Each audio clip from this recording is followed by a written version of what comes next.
저는 기도하는 마음으로 이 말씀을 전하고자 합니다. 하나님께서 우리에게 은혜를 주셔서 우리의 지성과 우리의 판단과 우리의 고정관념을 찔러 쪼개주시고 깨뜨려 주셔서 위로부터 생명의 지식과 신령한 은혜를 우리 속에 부어 주시기를 간절히 소원합니다. 이 같은 기도로 하나님 말씀, 이 십자가의 복음에 집중해서 그렇게 들어주시기를 부탁을 드리겠습니다. 예수님 숨지신 후에 직후 일어난 일을 보여주고 있는데요. 31절 말씀을 함께 읽겠습니다. 이날은 준비일이라 유대인들은 그 안식일이 큰 날이므로 그 안식일에 시체들을 십자가에 두지 아니하려 하여 빌라도에게 그들의 다리를 꺾어 시체를 치워달라 하니, 이렇게 되어 있어요. 원래 십자가형이라고 하는 것은 사형수가 거기에 달려서 죽으면 보통은 그 십자가 위에 그 시신을 그대로 둡니다. 그러면 그 시신이 썩게 되겠죠. 그러면 이제 독수리 같은 그런 새들이 와서 그 시신을 먹게 되는 그 형벌이 바로 십자가입니다. 그런데 간혹 일찍 죽지 않는 그런 죄수들이 있는데, 그러면 군병들이 가서 새 망치 같은 걸로 다리를 부러뜨려요. 그러면 그 전까지는 이 힘겹게 못 박힌 다리로 몸을 지탱해서 숨을 쉬었는데 뼈가 부러지면 이제 주저앉게 되죠. 그래서 이 흉곽이 닫혀져서 결국 숨이 막혀서 곧 질식사로 죄수는 죽게 됩니다. 그런데 율법에 보면 신명기 21장에 나오는 23절에 나오는 내용인데요. 죽을 죄를 지은 사람을 나무에 달아서 죽일 때 그 시신을 나무 위에 밤새도록 두지 말고 그날에 장사하라.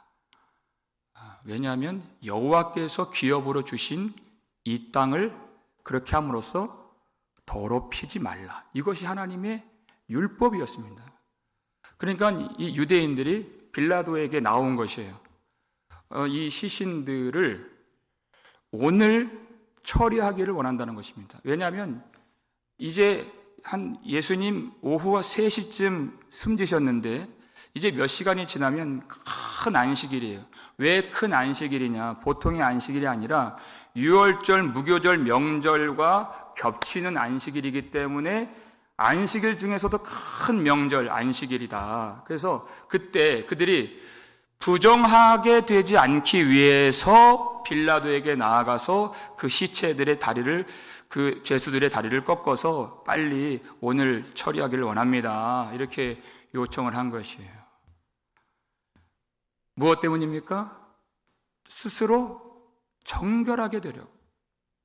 여러분, 유대인들은 일전에도 예수님을 빌라도에게 넘겨주고 고소하려고 빌라도를 만날 때 그 관정 안에 들어가려고 하지 않았다 그랬습니다. 왜냐하면 이날 저녁에 있는 유월절 만찬에 참여해야 되는데 부정한 자는 들어갈 수 없어요. 그러니까 이방인의 뜰에 들어가는 것이 그들에게 부정이라고 여겨져서 그것도 안 했던 사람들입니다.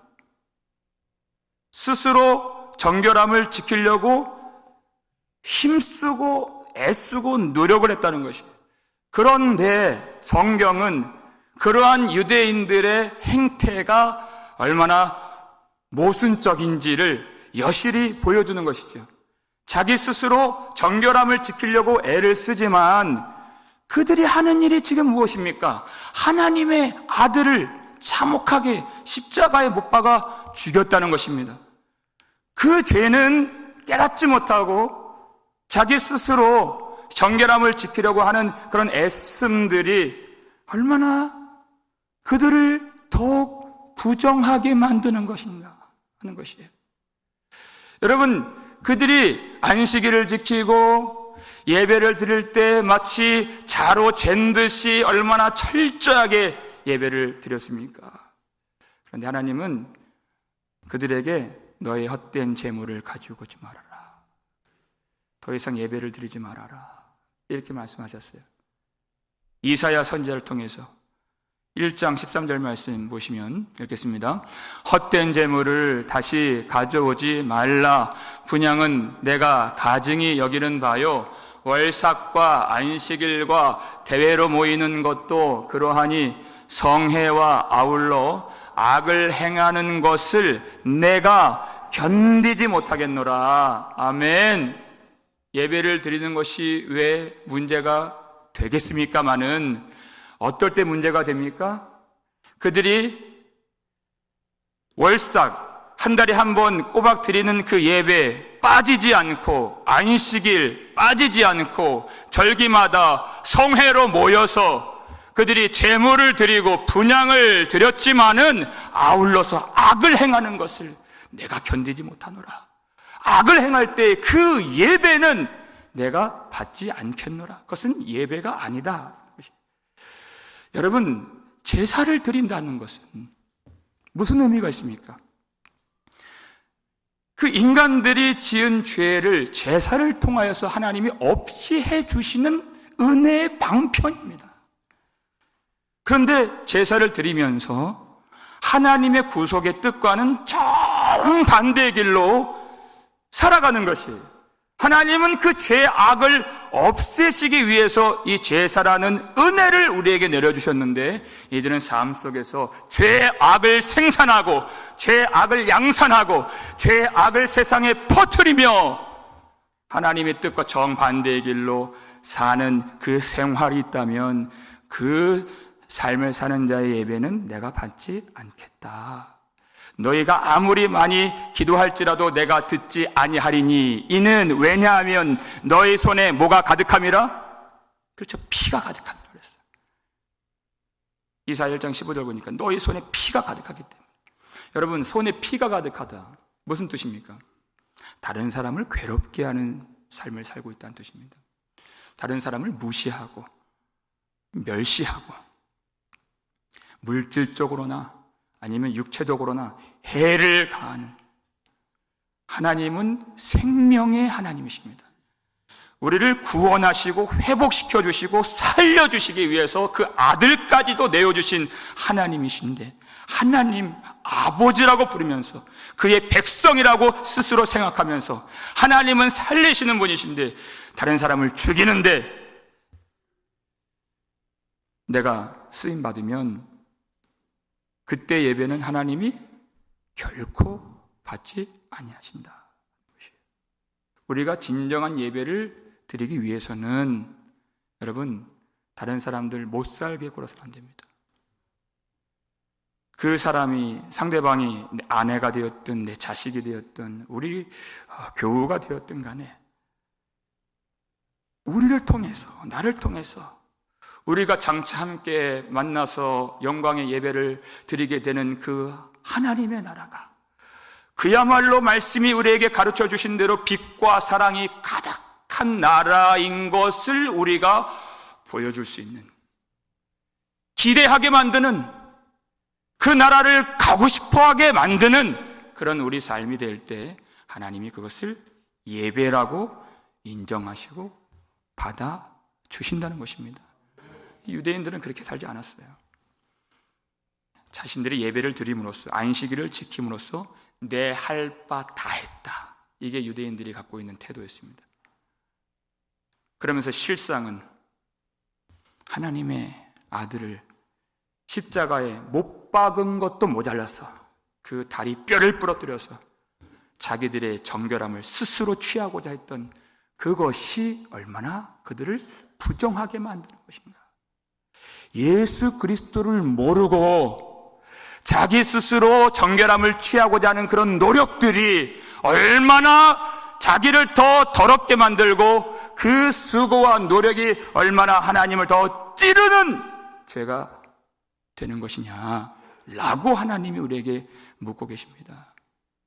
자기의 의라고 하는 못을 가지고 예수 그리스도를 못 박고 죽인 그 죄를 알지 못하는 것이 이 이스라엘 백성들의 심각한 문제였다는 것입니다. 그들의 요청을 빌라도가 받았을 때 큰 명절에 그들을 자극할 필요가 없죠. 들어줍니다. 군병들을 보내서 먼저 예수님 좌우편에 강도들이 있었죠. 그들의 다리를 부러뜨려요. 그 말은 그들이 그때까지 살아 있었다는 뜻입니다. 그래서 부러뜨려서 숨통을 끊어버린 것이. 그리고 이제 가운데 계신 예수님 앞으로 나아가는데 그 군병이 무엇을 발견합니까? 33절 보니까 이미 죽으신 것을 보았다. 그래서 다리를 꺾지 않았다는 것입니다. 예수님이 이미 죽으신 것은, 다른 강도들은 살아있었는데 몇 날 며칠 십자가에서 살아있는 경우도 있어요. 예수님이 죽으신 것은 그 시각이 유월절 어린 양을 잡는 시각이었기 때문에 예수님이 스스로 자신의 영혼을 내어주셨다고 하는 것입니다. 그건 주님의 권세, 주님의 순종이었습니다. 그래서 이미 죽으셨어요. 그러면 그냥 가면 되는 것이에요. 그런데 그 군병이 그냥 가지 않고 어떻게 했습니까? 그 죽음을 확인하기 위해서 한 행동이 있는데 34절 말씀 보시면 읽겠습니다.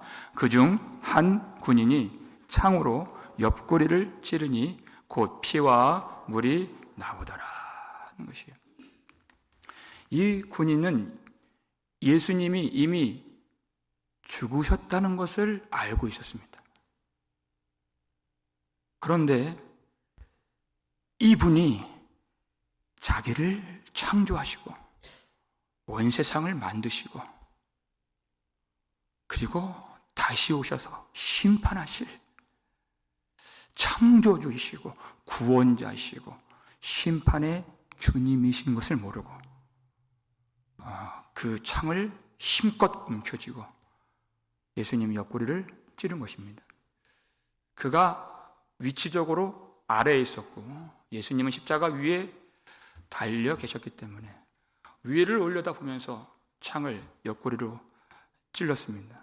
그러니까 그 창 끝은 더 윗부분을 향해서 아마 심장을 터뜨렸을 것입니다. 그랬더니 곧 그 위로부터 피와 물이 쏟아지게 된 것입니다. 사도 요한은 이것을 너희가 믿어야 된다 이렇게 말하고 있죠. 여러분, 예수님의 몸에서 피와 물이 쏟아진 이것의 의미가 무엇일까요? 첫 번째는 뭐냐면 예수님은 참 사람이셨고 그리고 예수님은 확실히 죽으셨다는 것입니다. 이것을 믿으라는 것입니다. 여러분, 이 가운데에서 예배를 드리시는 분들 중에서 예수님이 참 사람이시다라고 하는 것을 의심하고 믿지 않는 분은 아마 거의 없으리라고 제가 생각이 듭니다. 많은 이 초대교회 당시에는 이것이 아주 중요한 문제였습니다. 교회를 뒤흔드는 그런 이슈 중에 하나가 바로 예수님의 인성에 대한 문제였습니다. 예수님의 인성을 믿지 않는 주장하는 사람들이 있었는데 영지주의자들 중에서 예수님이 사람이 아니라 사람처럼 보일 뿐이다 이렇게 말하는 것이, 그 말 한마디 싹 바꾸는 것이, 그걸 가현설 그래요. 육신이 아니다, 그렇게 보였을 뿐이다. 가짜 현상인 것이죠. 여러분, 사람이 아니라 사람처럼 보였을 뿐이다 라고 했을 때 문제가 무엇입니까? 예수님이 육신을 가지고 고난을 당하신 것도 가짜가 되고 십자가에서 죽임을 당하신 것도 가짜가 되고 그리고 예수님이 그 몸이 부활하신 것도 가짜가 되는 것이에요. 전혀 간단한 문제가 아니었습니다. 그렇게 말하는 사람들. 그러니까 요한은 교회 안에서, 그런 사람들은 교회 밖에서 말하지 않아요. 교회 안에서 그렇게 가르치는 사람들에 대해서 분개하고 신경이 곤두서 있었어요. 그래서 그의 서신을 보면 그에 대한 대항하는 그런 말씀들이 많이 나옵니다. 요한일서 4장 2절을 보시면 읽겠습니다. 이로써 너희가 하나님의 영을 알지니 곧 예수 그리스도께서 육체로 오신 것을 시인하는 영마다 하나님께 속한 것이요. 아멘. 육체로 오신 것을 시인하는 영마다. 예수를 다 믿는다 그러는 거예요. 예수 믿습니다. 그런데 예수님이 육체로 참 사람으로 오신 것을 그들은 믿지 않았어요. 그거는 하나님께 속한 것이 아니다. 그건 성령으로 한 고백이 아니다 라고 한 것이에요. 여러분, 이것이 왜 문제가 되겠습니까? 예수 그리스도의 육신을 믿지 않는다면 그 믿음에 몸인 실체가 없는 것이에요. 이게 문제가 된다는 것입니다. 그 몸에 실체가 없어요. 예수님이 육신을 입으시고 율법 아래에서 우리가 똑같이 시험을 당하시면서 율법의 모든 요구를, 우리가 실패했던, 하나님이 받기를 원하셨던 율법의 모든 요구를 예수님이 그 몸소 순종하심으로써 그 요구를 우리 대신 다 이루어 주신 것입니다.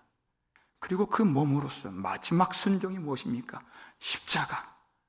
그 몸으로서 십자가에서 죽어 피를 흘려 주심으로써 우리 죄를 다 사하신 하나님 앞에 구원받을 수 있는 그 속죄가 다 이루어지게 된 것이에요. 주님이 우리를 속량해 주셨다. 그 몸으로써. 그 은혜를 알고 그 구원을 받은 자들은 우리의 정신만 주님께 드리는 것이 아니에요. 우리 입술의 고백만 주여 주여 드리는 것이 아니라 로마서 12장 보니까 우리의 몸을, 주님이 그 몸을 바치신 것처럼 우리의 몸을 하나님이 기뻐하시는 산 제물로 드리라. 우리 몸을 드리게 되는 것이에요. 진정한 예배가 바로 그것입니다.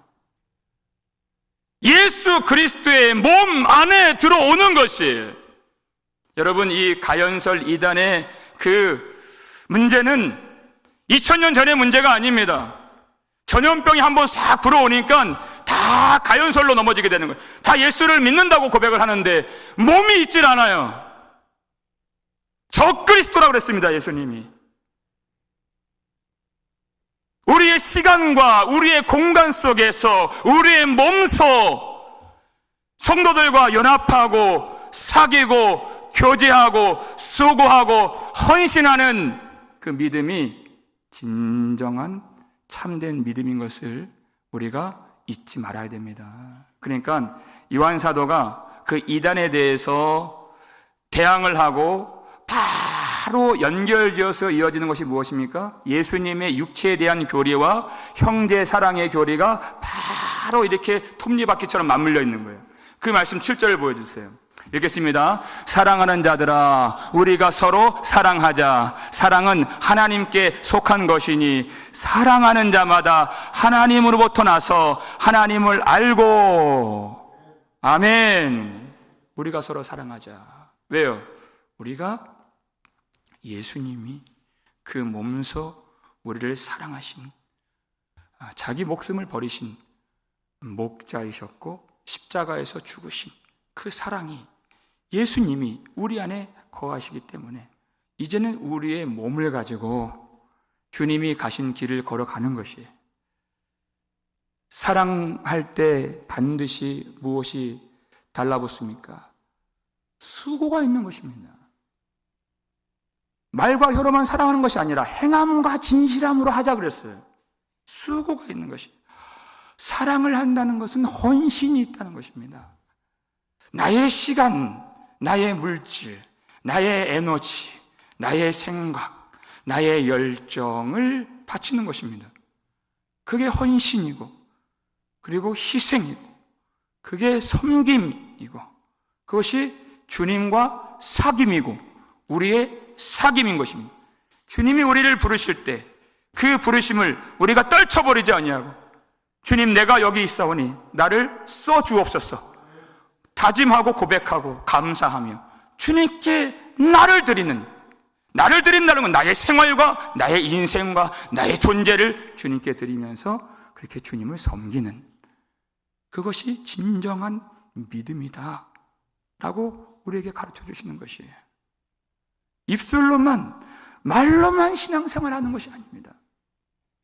예수님의 행적이 우리의 행적이 되고 예수님의 길이 우리의 길이 되는 것이에요. 요한일서 2장 6절까지 한번 보세요. 읽겠습니다. 그의 안에 산다고 하는 자는 그가 행하시는 대로 자기도 행할지니라. 아멘. 너무나도 간단한 것입니다. 여러분, 예수님 행하신 대로, 예수님 잡히시던 그 밤에 허리를 동이시고 무릎을 꿇고 제자들의 발을 씻겨주셨던 것처럼 우리가 성도들의 발을 씻기면서 그들의 거룩함과 신앙과 그들의 하나님의 자녀됨과 회개를 위해서 우리의 삶을 주님께 드리고 주님 앞에 내 머리를 숙이고 무릎을 꿇고 우리 인생을 바칠 수 있는, 주님이 우리 갈 길을 다 보여주셨어요. 주님의 걸음만 따라가면 우리 길이 보이는 것입니다. 주님이 십자가를 지셨기 때문에 우리도 나의 십자가를 지고 주님을 따라 그 골고다 언덕을 올라가는 것입니다. 어렵죠. 힘들고 피곤합니다. 그러나 이것은 우리의 힘으로 하는 것이 아닙니다. 주님이 우리와 함께 하시고 우리에게 힘을 주시고 우리에게 필요한 능력을 주시고 우리를 쓰러질 때 이렇게 세워주시는 그 힘을 우리가 받기 때문에 주님과 함께 그 십자가의 길 걸어갈 수 있음을 믿으시길 바랍니다. 그것이 참 믿음이다. 이것이 예수님이 육체로 오셨음을 믿는 믿음인 것입니다. 우리의 힘으로 되나요? 아니요. 그럴 수 없기 때문에, 그래서 주님이 십자가 위에서 피와 물을 쏟아 부어주신 것입니다. 그 아래로. 여러분, 예수님 몸에서 나온 것이 뭐예요? 피와 물, 생명의 물이라는 것입니다. 그 성령을 우리에게 부어주시는 그 일을 예수님이 십자가에서 성취하신 것입니다. 하나님의 약속을 십자가에서 성취하신 것이에요. 이스라엘 백성들이 애굽에서 하나님의 구원의 능력을 경험하고 인도를 받는데 그 길이 광야 길이었잖아요. 르비딤에 도착을 했어요. 출애굽기 17장 내용에 나온 지 얼마 안 됐습니다. 그 바로 직전이 신광야였고 거기서도 원망을 했고 그 바로 직전이 마라였는데 거기서도 원망을 했어요. 근데 르비딤에서도 원망을 하고 모세와 다투고 하나님을 시험했다, 이렇게 성경이 되어 있습니다.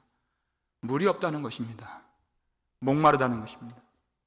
그러니까 하나님께서 모세를 불러서 너는 애굽을 쳤던 지팡이를 가지고 호렙산으로 올라가라.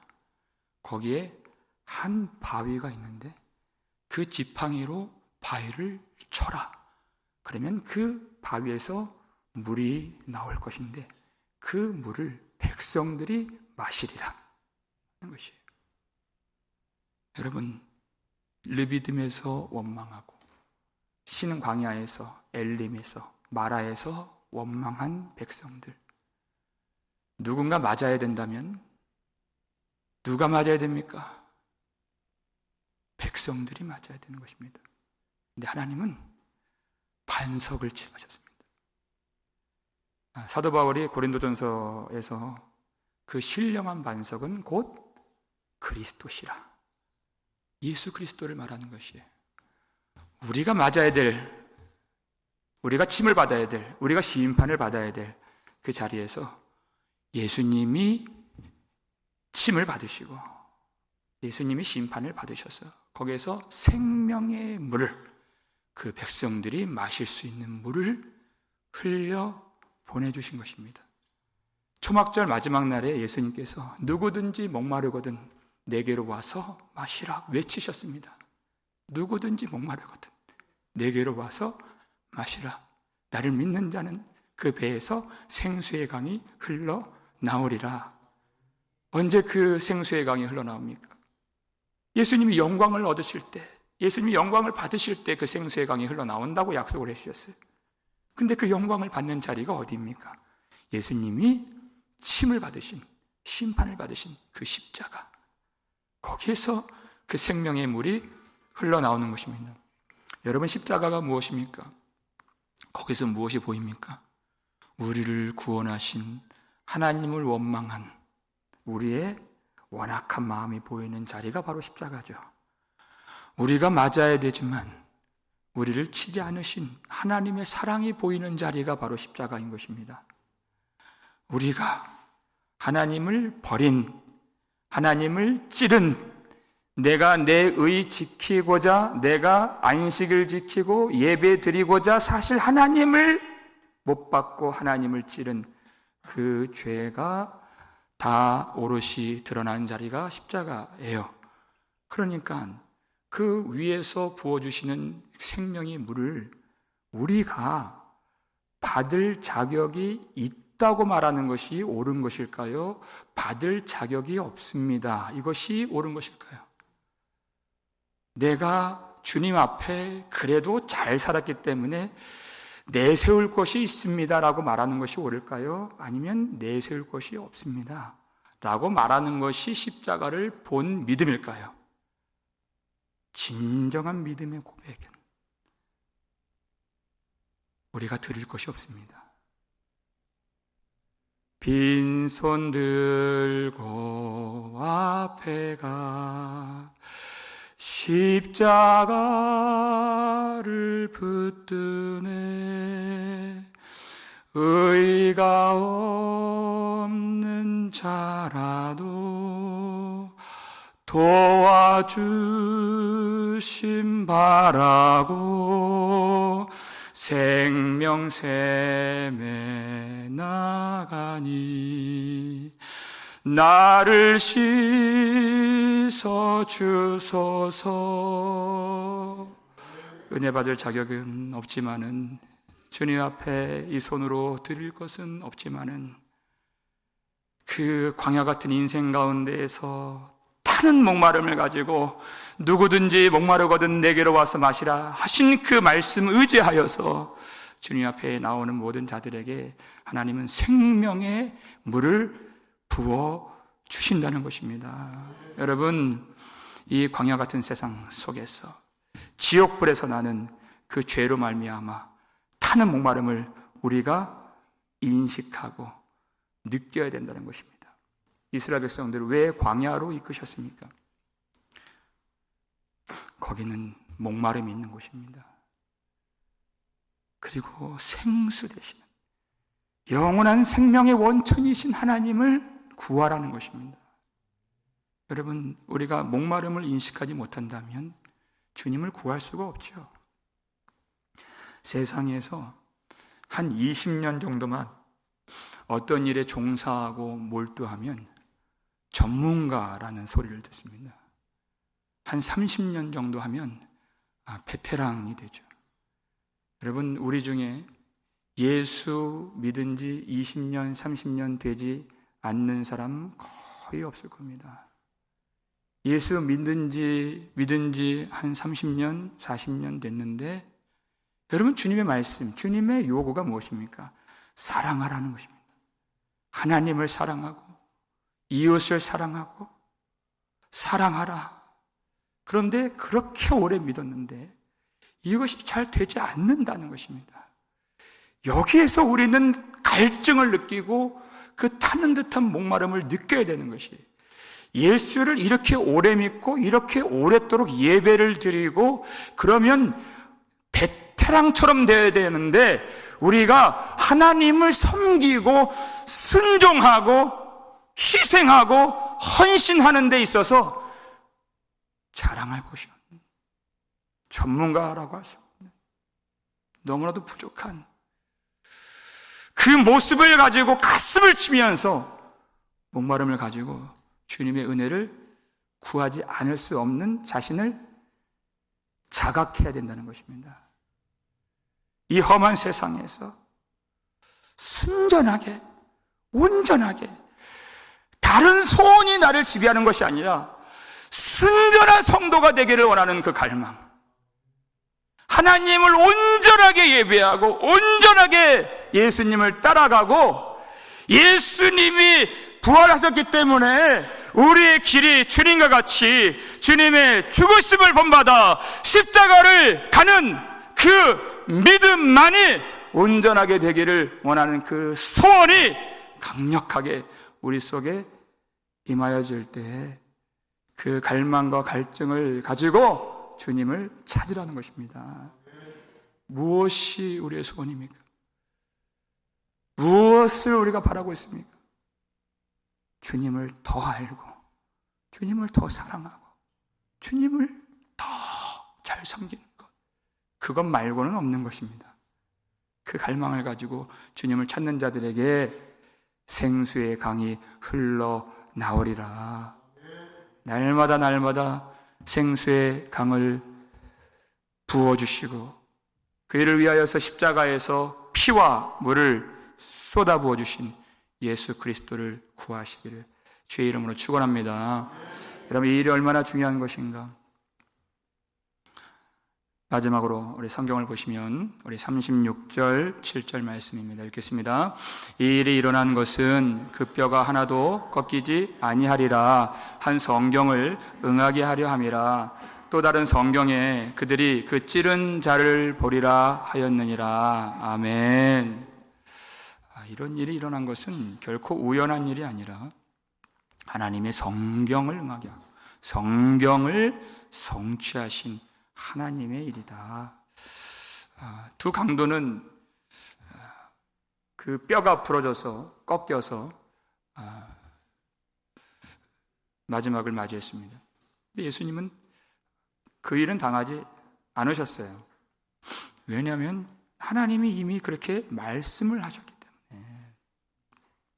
6월절 어린 양을 먹어야 할 때, 출애굽기 12장 46절에 나오는 말씀인데요, 6월절 어린 양의 피는 우리가 다 잘 알다시피 이스라엘 백성들, 그 집에 구원을 받을 그 집에 모인 사람들, 그 집의 문 임방과 그 설주에 어린 양의 피가 뿌려지고 우슬초로 그것을 바르게끔 되어 있어요. 그런데 하나님이 그 뼈는, 어린 양의 뼈는 꺾지 말라, 이렇게 말씀하신 것입니다. 우리의 모든 죄를 씻어주시고 모든 사망에서 우리를 건져주시는 하나님의 어린 양이신 예수 그리스도가 지금 이 십자가에서 우리를 대신하여 죽으셨다는 것을 성경이 이미 예언했는데, 바로 지금 이 일이 약속의 성취라는 것을 보여주시기 위해서 그 뼈는 꺾이지 않았던 것입니다. 시편 34편 20절을 보시면 여기 있습니다. 그의 모든 뼈를 보호하심이여 그 중에서 하나도 꺾이지 아니하도다. 아멘. 이것이 하나님의 의인들에 대한 하나님의 약속인 것입니다. 그의 모든 뼈를 보호하시며, 그 뼈가 꺾이지 않는 것은 하나님의 보호하심 속에서 있는 일이었습니다. 의인들이 고난을 받을 때, 의인들이 어려움에 처할 때 결코 하나님 어디 계십니까? 하나님 왜 나를 돕지 아니하십니까? 라고 할 수 없는, 그렇게 말할 수 없습니다. 왜? 하나님이 그 뼈를 보호하시기 때문에. 무슨 뜻입니까? 사람들은 그것을 이해하지 못하지만 하나님의 의인들은 하나님이 하나님의 방법으로, 하나님의 방식대로 그의 뼈를 꺾이지 않도록 보호하셔서 사람들이 생각하지도 못할 최후의 승리를 의인들로 말미암아 갖도록 하나님이 지켜주시고 돌보아 주신다는 것입니다. 여러분, 그 최후 승리가 무엇입니까? 예수님 십자가에서 죽으시고 부활하신 바로 그 의인들의 부활이 하나님이 의인들에게, 하나님의 백성들에게 약속하신, 그리고 성취하신 최후의 승리라는 것입니다. 그 부활을 내다보고 믿으며 우리가 십자가를 지고 주님께 나아가는 것입니다. 어려운 길이고 고난의 길이고 죽는 길이지만 우리는 부활을 보고 있기 때문에, 예수님을 보고 있기 때문에 괜찮습니다. 그 길로 갈 수 있는 것이에요. 하나님의 말씀이 십자가에서 다 이루어졌다. 그렇다면 한 군병이 예수님 옆구리를 찔렀던 것은 어떻게 되는 것인가? 그것도 마찬가지다 라고 말씀하시는 것이죠. 그 예언이 스가랴 12장 10절 말씀 읽겠습니다. 내가 다윗의 집과 예루살렘 주민에게 은총과 간구하는 심령을 부어주리니 그들이 그 찌른 바 그를 바라보고 그를 위하여 애통하기를, 독자를 위하여 애통하듯 하며 그를 위하여 통곡하기를, 장자를 위하여 통곡하듯 하리로다. 아멘. 여기에 찌른 자들이 나오고 찔림을 받은 자가 나오는데, 찌른 자들은 누굽니까? 다윗의 집과 예루살렘 주민들이 찌른 자들입니다. 그렇다면 찔림을 받은 대상은 누구십니까? 바로 하나님 되신다는 것입니다. 그들의 불순종과 그들의 불신앙이 창이 되고 못이 되어서 그들에게 구원의 은총을 베풀어 주시는 하나님을 찌른 게 된 것입니다. 그러나 반석에서 물이 나왔듯이 하나님이 은총과 간구하는 심령을 부어주시고, 다시 말해 성령을 부어주실 때 그들이 그 찌른 바 그를 바라보게 된다. 십자가를 바라보게 된다. 그러니까 어떻게 돼요? 계속 반복되는, 4번이나 나오는 말이 뭐예요? 그들이 애통하고 애통하고 통곡하고 통곡하는 이 일이 일어나게 될 것이다. 성령이 부어지게 되는 것이에요. 그러니까 자신이 찔렀던 바로 그 대상이, 내가 손에 피를 묻혔던 그 대상이 바로 나를 사랑하시고 나를 구원하시고 그리고 곧 다시 오실 구원자이신 예수 그리스도이심을 깨닫게 되는 것입니다. 여러분, 이것이 성령의 역사인 것입니다. 성령을 받고 구원을 받은 자들에게서 반드시 나타나는 성령의 역사가 무엇입니까? 십자가 앞에서 내 죄를 깨닫는 것입니다. 애통하는 것입니다. 애통하고 통곡하고 통곡하고 자복하고 회개하는 것입니다. 내가 나 스스로 의롭게 되기 위해서, 나 스스로 내가 나를 증명하기 위해서, 내가 예배를 잘 드리는 사람으로서, 내가 선한 사람으로서 내가 스스로 애쓸수록 그것이 창이 되어서 하나님을 찌르고, 내가 내 의라는 못으로 예수님을 못 박았던 죄인인 것을 어디서 알게 됩니까? 십자가에서 알게 된다는 것이에요. 여러분, 성령의 역사는 죄를 깨닫게 하시는 역사인 것입니다. 왜 회개를 해야 되는지 많은 사람들은 십자가 앞에서도 깨닫지 못해요. 십자가를 보고서도 깨닫지 못해요. 누구 때문입니까? 왜 죽으셨습니까? 우리의 죄 때문에 죽으신 것입니다. 그것을 아는 것입니다. 성령의 역사가 일어나면 그것을 깨닫고 애통하는 마음이 임하게 되는 것이에요. 내 죄를 씻기 위하여 피 흘려 주신 주 곧 회개하는 마음으로 주 앞에 옵니다. 아무리 잘 살았던, 잘 산 것 같았던 그런 인생인 것 같이 보여도 그건 내 시각, 그건 내 생각, 그건 내 판단이에요. 십자가 앞에서는 도무지 그렇게 말할 수가 없는, 내 손에 피가 가득한 그 죄를 깨닫게 되고, 동시에 그의 흘린 피로써 우리의 모든 죄를 깨끗하게 씻어주시고, 그럼에도 불구하고 은총을 부어주시고, 간구하는 심령을 부어주시고, 성령을 부어주셔서 우리의 죽은 양심을 깨끗하게 씻어주셔서 우리의 죄를 깨닫고 하나님의 사랑을 알게 하시는 그 참 믿음이, 우리가 고백하는 그 믿음이 될 수 있기를 주의 이름으로 축원합니다. 그래서 우리가 날마다 십자가 앞에 나와서 우리 주님이 부어주시는 성령의 은혜 속에서 먼저 참 회개가 회복되고 애통과 통곡과 자복하는 가운데에서 주님이 주시는 그 심령을 가지고 주님이 기뻐하시는 귀한 교회를 섬기고 희생하고 또 헌신하고 서로 사랑하며 하나님께 영광을 돌리며 참 믿음의 삶을 살아가는 참 사랑까지 회복되는 저와 여러분 되시기를 주의 이름으로 축원합니다.